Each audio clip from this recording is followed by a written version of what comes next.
SASDOவின் பிரதான செய்திகள்.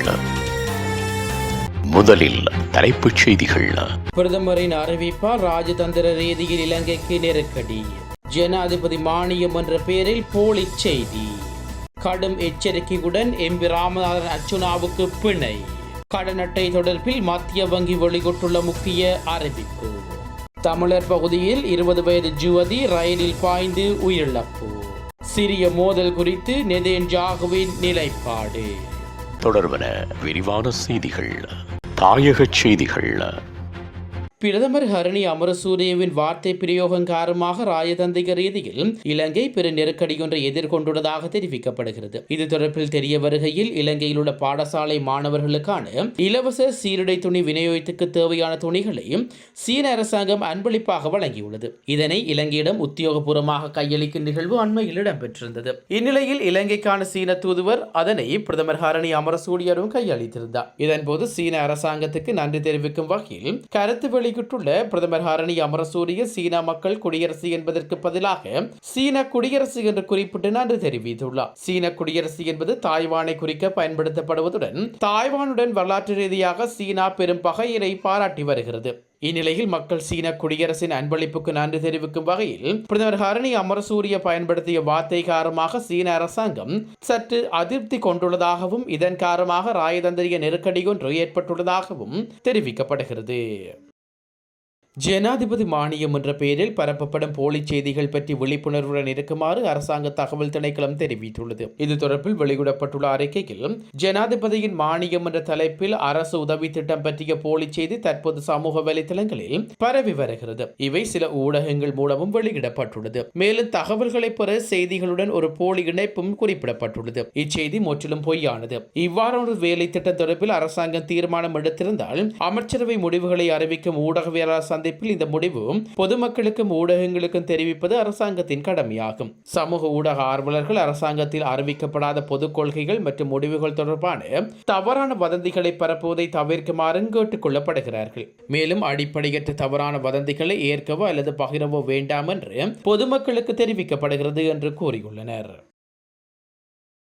யாழ்ப்பாணம் போதனா வைத்தியசாலையில் அதிகாரிகளின் பணிக்கு இடையூறு விளைவித்த குற்றச்சாட்டில் நீதிமன்றத்தில் சரணடைந்த சுயேட்சை நாடாளுமன்ற உறுப்பினர் ராமநாதன் அர்ச்சுனாவுக்கு யாழ்ப்பாண நீதிமன்றம் பிணை வழங்கியுள்ளது. யாழ்ப்பாண போதனா வைத்தியசாலைக்கு சென்ற அர்ச்சுனா MP அங்கு வைத்தியசாலை பணிப்பாளர் வைத்திய சத்திரமூர்த்தியுடன் தர்க்கத்தில் ஈடுபட்டுள்ளமை தொடர்பாக போலீசில் முறைப்பாடு செய்யப்பட்டிருந்தது. இது தொடர்பாக இன்று யாழ்ப்பாண நீதிமன்றத்தில் சட்டத்தினுடைய நாடாளுமன்ற உறுப்பினர் சரணடைந்திருந்தார். இதன்போது MP ராமநாதன் அர்ச்சுனா கடும் எச்சரிக்கையுடன் பிணையில் விடுவிக்க தெரிவிக்கப்படுகிறது.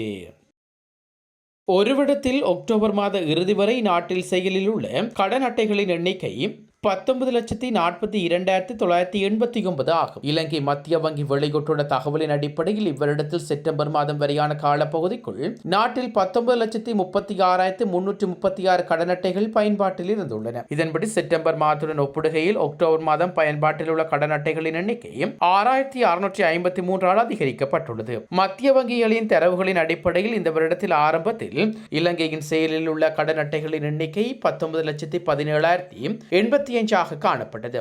இதன்படி நாட்டில் அடுத்த 10 மாத கால பகுதிகள் கடன் அட்டைகளின் எண்ணிக்கை 25,904 அதிகரிக்கப்பட்டுள்ளது. புத்தளன் நவண்டான்குளம் பிரதேசத்தில் யுவதி ஒருவர் புகையிரத்தில் முன் பாய்ந்து உயிரிழந்துள்ளதாக போலீசார் தெரிவித்துள்ளனர். சம்பவத்தில் 20 வயதுடைய யுவதி ஒருவரை உயிரிழந்ததாக முந்தல் போலீசார் தெரிவித்துள்ளனர். கொழும்பிலிருந்து புத்தளம் நோக்கி சென்ற அலுவலக புகையிரதம் இன்று முந்தல் நவாண்டான்குளம் பகுதியில் பயணித்துக் கொண்டிருந்தது. இதன்போது புகையிரத கடவைக்கு அருகே நின்று கொண்டிருந்த இளம் யுவதி திடீரென ரயில் முன் பாய்ந்து தற்கொலை செய்து கொண்டுள்ளார் என்று தெரிவிக்கப்படுகிறது. புகையிரத்துடன் மோதுண்ட குறித்த யுவதியின் சடலத்தை புகையிரத அதிகாரிகள் புத்தளம் பாலாவி புகையிரத நிலையத்தில் ஒப்படைத்த பின்னர் சடலம் பிரேத பரிசோதனைக்காக புத்தளம் ஆதார வைத்தியசாலையில் அனுப்பப்பட்டுள்ளதாக போலீசார் தெரிவித்துள்ளனர். மேலும் யுவதியின் உயிரிழப்புக்கான காரணம் வெளியாகாத நிலையில் சம்பவம் தொடர்பில் முந்தன் போலீசார் மேலதிக விசாரணைகளை மேற்கொண்டு வருகின்றனர். உலகச் செய்திகள். சிரியாவுடன் மோதல்களை உருவாக்க வேண்டிய அவசியம் தமக்கு இல்லை என இஸ்ரேல் பிரதமர் பெஞ்சமின் நெதன்யாகு தெரிவித்துள்ளார் என சர்வதேச ஊடகங்கள் செய்தி வெளியிட்டுள்ளன. அமெரிக்க ஜனாதிபதியாக தெரிவாகியுள்ள டொனால்ட் ட்ரம்ப் மற்றும் இஸ்ரேல் பிரதமர் பெஞ்சமின் நெதன்யாகுக்கு இடையில் கலந்துரையாடல் ஒன்று நேற்று இடம்பெற்றுள்ளது. இந்த கலந்துரையாடலின் போது கருத்து தெரிவிக்கையிலேயே அவர் இதனை கூறியுள்ளார். அத்துடன் இந்த கலந்துரையாடலில் காசாவில் ஹமாஸ் கைதிகளை விடுவிப்பது மற்றும் சிரியாவின் சமீபத்திய நிலைமைகள் குறித்து ஆராயப்பட்டுள்ளது. அடுத்த மாதம் அமெரிக்க ஜனாதிபதியாக ட்ரம்ப் பதவியேற்பதற்கு முன்பாக இந்த பிரச்சனைக்கு தீர்வு காணப்படாவிட்டால் ஏற்படும் பாதிப்புகள் குறித்தும் ஆலோசிக்கப்பட்டதாக குறிப்பிடப்படுகிறது. மீண்டும் தலைப்புச் செய்திகள். பிரதமரின் அறிவிப்பால் ராஜதந்திர ரீதியில் இலங்கைக்கு நெருக்கடி. ஜனாதிபதி மானியம் என்ற பெயரில் போலி செய்தி. கடும் எச்சரிக்கையுடன் எம்பி ராமநாதன் அர்ச்சுனாவுக்கு பிணை. கடன் அட்டை தொடர்பில் மத்திய வங்கி வெளியிட்டுள்ள முக்கிய அறிவிப்பு. தமிழர் பகுதியில் 20 வயது யுவதி ரயிலில் பாய்ந்து உயிரிழப்பு. சிறிய மோதல் குறித்து நெதன்யாகுவின் நிலைப்பாடு.